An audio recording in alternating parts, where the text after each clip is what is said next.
Bienvenue dans ce livre où, une fois n'est pas coutume, on va parler de crevettes avec mon invité Maurice Dacoq.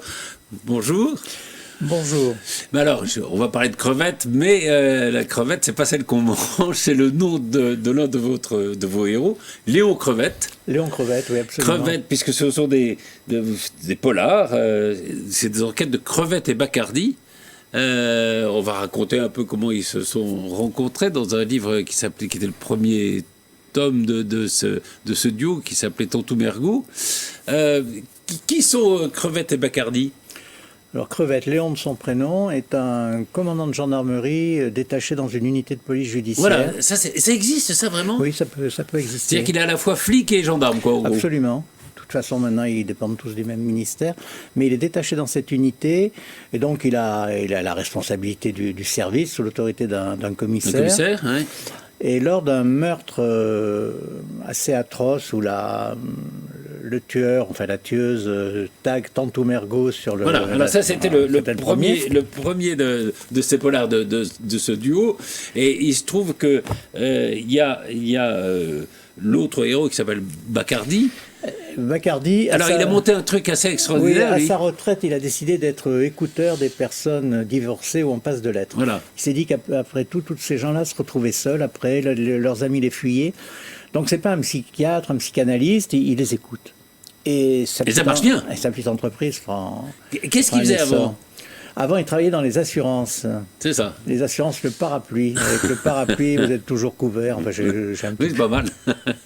Et donc, oui, il a trouvé ce job formidable. Et dans Tantou Mergo, on va s'apercevoir qu'il y a en effet des meurtres en série et que ces meurtres atteignent souvent des gens, notamment des femmes, qui sont venus le consulter. Hein, c'est voilà, ça c'est comme ça que ça démarre. Et c'est comme ça qu'ils vont se rencontrer. Ils vont se rencontrer. Et après quelques on va dire que... quelques spiritueux, ils vont sympathiser, voilà. Voilà, il faut dire que, je dis, on va pas parler de gastronomie, mais si, un peu, parce que vos deux héros, Crevette et Bacardi, donc le flic et le psy, si on peut dire, oui.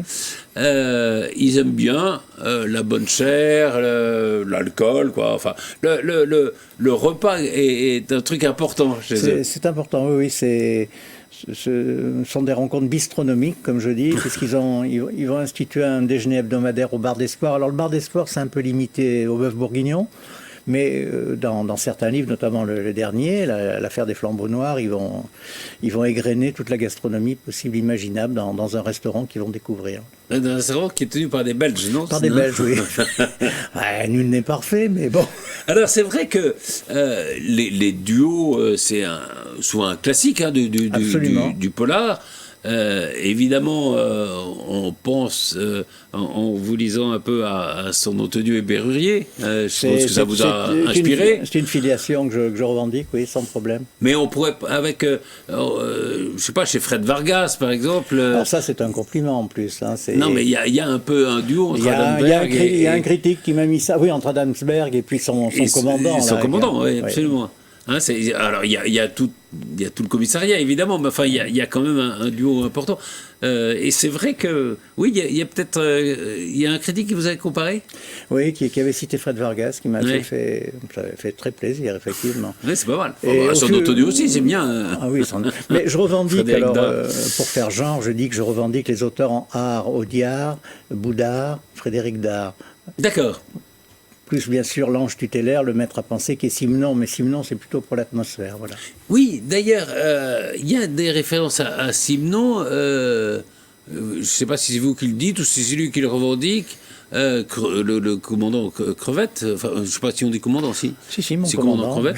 Un de ses héros, c'est en effet... c'est en effet le héros de Simenon, c'est-à-dire Maigret. Le flic bourru. Hein, il dit, voilà, si on devait me comparer à quelqu'un, ça serait Maigret. Hein. Flic bourru qui affecte l'air d'être un gros lourdeau qu'il n'est certainement pas, en tous les cas. Et au fil des enquêtes, ça se vérifiera. Vous parliez de commissariat à l'instant, et ce que je compte faire également au fil des histoires que j'écrirai, c'est de l'étoffer, ce commissariat, d'avoir de nouveaux personnages récurrents. Absolument, oui. Alors, donc le premier tome, c'était Tonton Mergo, on l'a dit, c'est là où se rencontrent Crevette et Bacardi. Ensuite, il y a eu le secret des mages du Trident Rouge. Alors là, c'est des drôles d'individus, des meurtres de jeunes femmes. Oui. Et avec un tueur lettré, puisqu'il met des citations latines. Il met des citations latines et surtout lorsque les mages du Trident Rouge se réunissent, voilà, c'est une secte. Hein. Voilà, c'est une secte. Ils déclament sur l'air de La Belle Hélène d'Offenbach. C'est ça. Je me suis amusé à réécrire la présentation, le défilé des rois. Voilà. Oui, parce que je suis. Le roi Ménélas, etc. Enfin, voilà, le bouillant Achille. Le bouillant Achille, etc.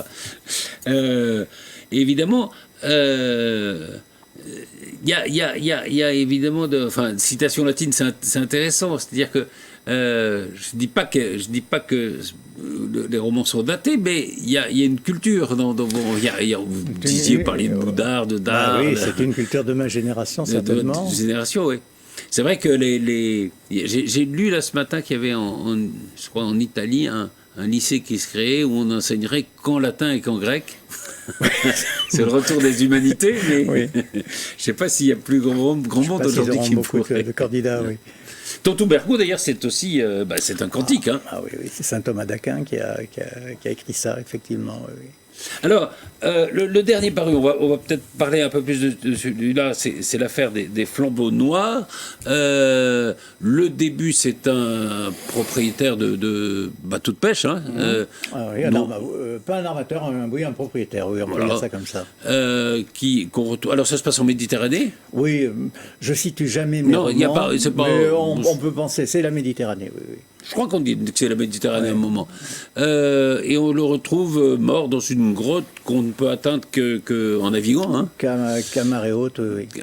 Et donc ça, c'est le premier crime qui existe. Et puis, il se trouve que son fils est ensuite enlevé. Son petit garçon, oui, de 10 ans. Son petit garçon, qui s'appelle Victor, je crois, est ensuite enlevé. Alors, on apprend que il est le gendre d'un homme politique célèbre dans la région, qui est un sénateur, qui n'a jamais eu d'ennui judiciaire, mais enfin, qui n'est pas le plus honnête des patibulaire, mais des presque, politiciens. Oui, c'est ça. Et puis on apprend aussi qu'il pourrait avoir envie de se séparer de sa femme, qu'il avait une liaison avec une autre femme dont on ne sait pas s'il ne tient pas un peu un truc de prostituée, de prostitution. Elle tient un salon de massage avec finition, comme il se dit. Et puis il pourrait y avoir aussi un trafic de drogue. Enfin, on ne va pas entrer dans tous les détails de l'intrigue. Ce qui est intéressant, c'est... Alors là, vous passez... C'est un peu différent parce que les autres c'était plutôt des tueurs en série. Oui. Là, on est plutôt, on va dire, dans le trafic de drogue, notamment. Hein. Il y a un meurtre et un ou deux règlements de compte. Voilà. C'est très comment vous choisissez parce que c'est toujours intéressant dans l'écriture des polars, c'est comment ça commence, quoi. Comment c'est ce qu'il faut savoir dès le début où on va.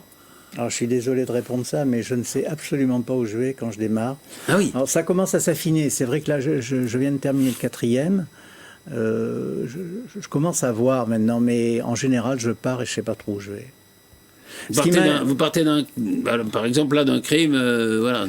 Oui, ou d'un dialogue, parce que j'écris plus des romans de personnages, et donc ça m'est plus facile. Et à partir d'un dialogue, effectivement, après on va rebondir, Crevette va être appelée sur une scène de crime, etc., etc., et je vais construire mon histoire comme ça. D'accord.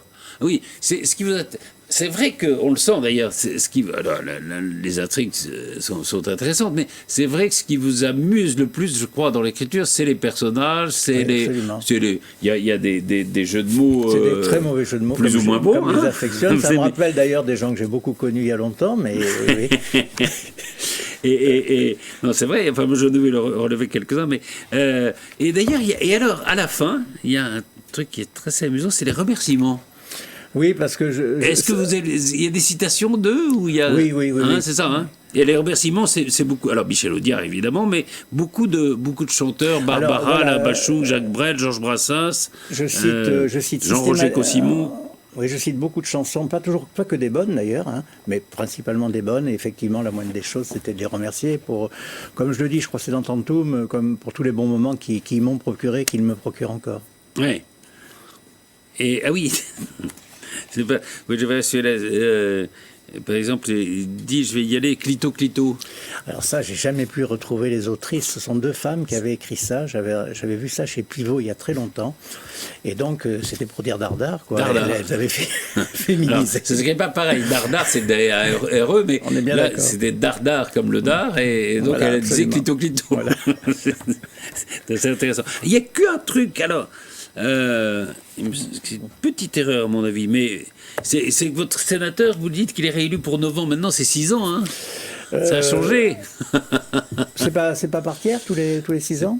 Oui, tous les 6 ans, mais ils sont pour 6 ans. Ils sont plus pour 9 ans. Autrefois, c'était 9 ans. Mais... Ouais, bah oui, bah alors. Ouais. Mais c'est un vieux sénateur, donc ça passe bien. Et évidemment, il y a tout ça. Il y a aussi toute la vie. En province, enfin provinciale, hein, c'est ce qui vous intéresse d'ailleurs. C'est une petite ville, oui, c'est très Simenon, enfin c'est très Simenon, c'est très inspiré par Simenon en ce sens-là, sauf que Simenon, lui, se rendait sur place, il étudiait, etc. Non, là, c'est une petite ville lambda de province, suffisamment grande pour avoir un commissariat, pour avoir un hôpital, ça on va le voir dans le prochain, oui. Et suffisamment petite pour être à l'abri à l'abri d'une surpopulation, de la fureur, de tout ce qu'on veut. Vous lisez les faits divers ou non? Ça m'arrive, surtout en été. Vous arrive pour vous inspirer, non? Oui, je peux relever des choses. Je ne les dis pas systématiquement, mais je peux relever des choses, effectivement.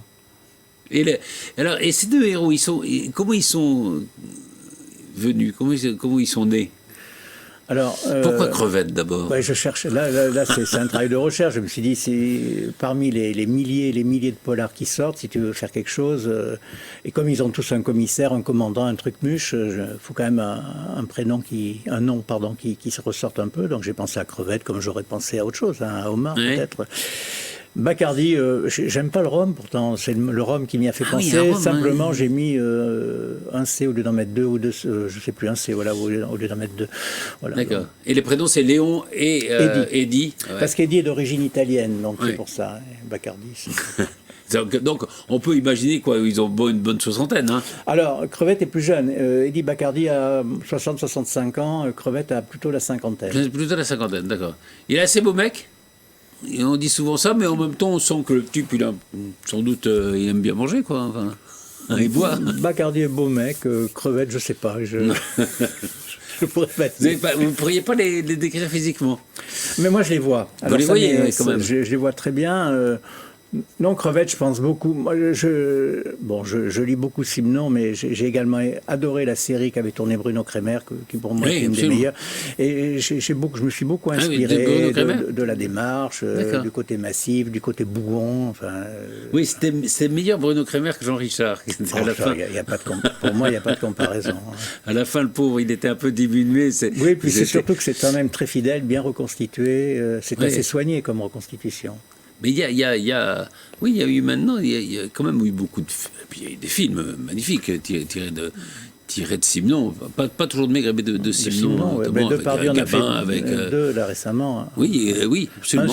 Un sur Maigret et l'autre sur un Simenon. Oui, absolument. C'était Lecomte, hein, je crois, qui avait très envie de faire ça avec Maigret. Un petit mot sur votre parcours, parce que il est assez atypique.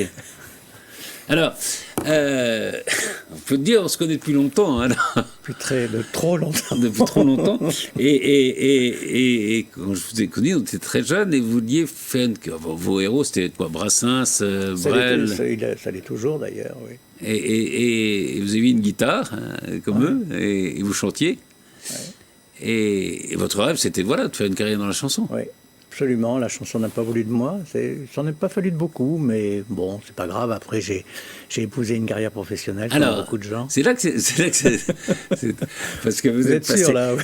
Non, c'est amusant parce que au fond, vous avez une vie comme ça qui fait une sorte de cercle, comme si vous étiez revenu à vos premiers amours avec au fond, la création, le domaine artistique, l'écriture. Absolument.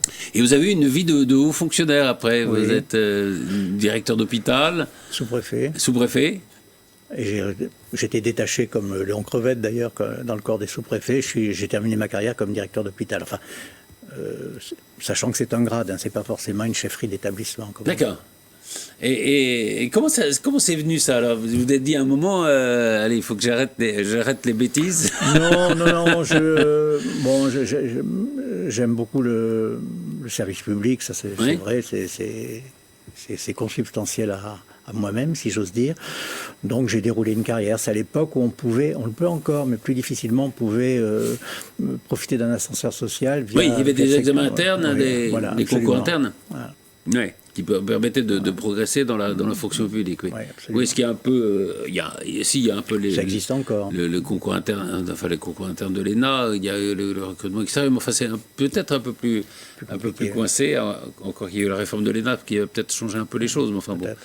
Et donc voilà, et pendant toutes ces années, vous étiez dans les préfectures, par exemple, vous disiez, vous avez continué à chanter, par exemple? Oui, mais c'était vraiment en cercle privé, quoi. Voilà, il n'y avait pas de concert à la préfecture. Il m'est arrivé quand même, il y a une vingtaine d'années, côté de ma ville natale, de redonner un ou deux spectacles. Mais c'était uniquement, je ne dis pas que c'était sur invitation, mais c'était bon, des amis, des copains dans la salle. Oui, d'accord. Mais vous aviez l'idée d'écrire? J'écrivais des chansons parce que c'est beaucoup plus rapide, c'est beaucoup plus simple. Ça va plus vite. Alors même si Brassens dit que sa chanson elle va durer, il va la remettre sur l'ouvrage, etc. Ah ben Brassens, on sent bien que c'est tellement travaillé, retravaillé. Le premier bouquin que j'ai écrit, avant d'écrire des polars, j'ai écrit des romans, j'ai écrit des nouvelles parce que la nouvelle c'était rapide aussi. Rapide. Est-ce qu'il n'y a justement pas une frustration ça quand on a écrit des chansons, c'est-à-dire des choses dont on voit le résultat très vite. Alors ça peut être quelques heures, ça peut être quelques jours, mais enfin ça va relativement vite. Un roman, c'est long. C'est long et on s'aperçoit qu'il faut creuser sans arrêt. Sans ça, en 20 pages, même pour un policier, voilà, c'est fini. Oui. Et ça, c'est dur, non? Oui, pour moi, c'est très dur, oui. Et vous avez des rites, non? Non. L'écriture, non? Vous êtes le matin, non? Non, j'ai pas de rite, sur le cadencement, mais en revanche, la première moitié du bouquin est très très difficile, et quand je sens que je vais pouvoir aller à la fin, là, ça va beaucoup mieux, je travaille beaucoup plus. Il y a beaucoup de bouquins que vous abandonnez? Non, en général, je m'y accroche. Ah oui, allez jusqu'au bout. Vous pensez que l'idée est bonne, vous y allez. Non, c'est bien, parce que c'est vrai que parfois on peut écrire abandonner en se disant non, finalement ça marche pas. Et le fait d'avoir trouvé ces deux héros, évidemment, ça, je dis pas que ça facilite la tâche, mais il y a un point d'ancrage qui est fort, quoi. Pour moi, c'est beaucoup plus simple, effectivement. Et puis bon, ils ont trouvé chacun une compagne, et puis... Oui, alors il y en a une qui est médecin légiste russe. Voilà. Alors là, il est très embêté dans l'affaire des flambeaux noirs parce que il y a le conflit russe, enfin la guerre en Ukraine, qui arrive, et donc elle perd sa mère est très malade et elle ne peut pas aller la voir. Pas rentrer. Et en outre, sur le lieu de vacances, elle est requise par le procureur pour aller autopsier. Absolument. Le premier meurtre. Donc elle n'est pas très contente, mais bon. Il y a toujours une question qu'on se pose sur les auteurs de polars, c'est que est-ce qu'on écrit des polars pour pas tuer soi-même? Oh non. Moi vraiment, si je puis me permettre, je vais mettre des guillemets, je me marre quand je les écris. Oui, vous amusez. Oui, on le sent d'ailleurs, on le sent à la lecture. Plus les jeux de mots sont mauvais, plus je suis content, en quelque sorte. J'ai même osé dans le prochain mettre, mais je ne l'ai pas dit, au lecteur de trouver, j'ai mis 2 ou 3 contrepétries plus mauvaises les unes que les autres. Ah, c'est bien, j'ai pas pu m'en empêcher. Cherchez c'est très bien les contrepétries. Merci beaucoup, Maurice D'accord. Alors, je rappelle, ça c'est le dernier, c'est l'affaire des flambeaux noirs, dont c'est celui dont on a parlé avec le meurtre d'un patron de pêche et l'enlèvement de son fils. Et puis, alors le premier, c'était Tontou-Mergo, on les trouve toujours, c'est aux éditions L'Harmattan. Oui. Et puis entre les deux, je ne l'ai malheureusement pas apporté, mais c'est le secret des mages du Trident Rouge. C'est cela. Voilà, donc c'est les enquêtes de Crevette et Bacardi. Absolument. Merci beaucoup. C'est moi.